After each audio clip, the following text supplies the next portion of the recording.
The moment I realized I chose the wrong partner. When I first met Luke, I was 28. He was 33, steady and calm, a stark contrast to the chaos of my past relationships. My ex had been a drama magnet, a never-ending cycle of promises made and broken.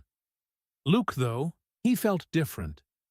He worked as a financial analyst, nothing glamorous, but reliable. It felt like a breath of fresh air. I was tired of the unpredictability of my previous partners, and with Luke, I saw a future that was simple, safe, and secure. We met through mutual friends at a small gathering. It wasn't love at first sight, but there was a sense of comfort, of ease. We started dating, and less than a year later, we were married. It all happened quickly, but it felt right at the time. We moved into a small house on the outskirts of the city, just the two of us, and it felt like the life I'd always dreamed of. A quiet neighborhood, a small backyard, and a fence that screamed settling down. For a while, it was perfect. Luke was thoughtful, leaving me cute notes, bringing me my favorite coffee after a long day. He made me feel grounded, safe. I thought I'd finally found the kind of love that everyone talks about. But as time passed, the cracks started to show. Luke didn't care for socializing. He'd sit at dinner parties with my friends, quiet and distant, barely participating in the conversations. The worst part? He didn't even try to hide it.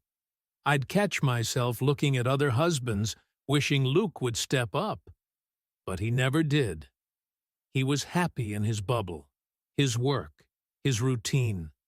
And I started to realize how much I longed for more. More than just stability. More than the predictable day-to-day. Then came the turning point. We were at a friend's wedding. Luke tripped over a chair, knocking over a whole tray of drinks.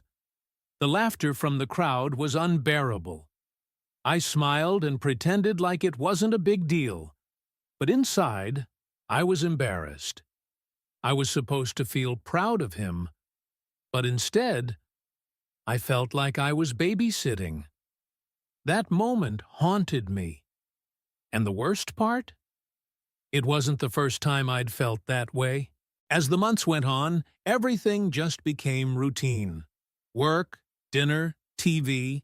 It was comfortable, but I started feeling suffocated. Luke didn't even make an effort anymore. He stopped dressing up for dinners, switched to sweatpants the second he came home, and I couldn't remember the last time we had a spontaneous adventure. I'd suggest a weekend getaway or a night out, but he'd always say he was tired, or worse, that he didn't feel like it. I wanted to scream. I wanted excitement.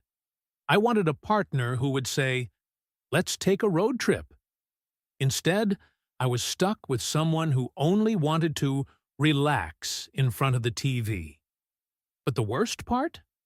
I started to feel ashamed. I'd be out in public with Luke and cringe every time he said something awkward or did something out of place. Once, in a coffee shop, he laughed so loudly at a barista's joke that everyone turned to look. I sank in my seat, embarrassed by the man I had married. It was that day, as we were walking to the car, when I snapped.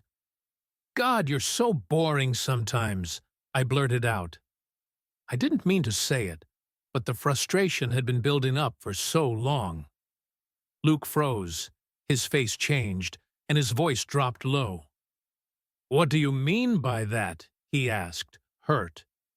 I tried to take it back, to explain, but the damage was done. He grabbed his keys and left without saying another word. That night, I lay awake in bed, thinking about everything. I had always told myself that I could learn to love the quiet, steady life. But the truth was, I didn't want it.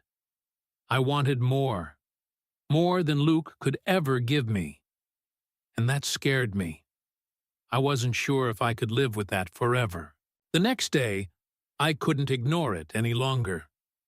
I sat him down and told him everything, how I had been feeling trapped, how I missed spontaneity, how I was suffocating. He listened quietly, and after a long pause he admitted that he had sensed the distance between us. We decided to see a counselor, but deep down, I wasn't sure if it would help. We've been trying, but I know the truth now. Luke is steady, predictable, and reliable, but he's not the partner I need. Maybe I'm wrong for wanting more excitement. Maybe I'm the one who's selfish. But isn't that what relationships are about? Finding balance? I don't know if we'll work it out, but for the first time, I'm not sure I want to. What do you think? Should I have accepted Luke for who he is, or was I right to want more? Can a relationship thrive on stability alone, or do we need the spark that comes with risk and adventure? Drop your thoughts in the comments. Let's discuss.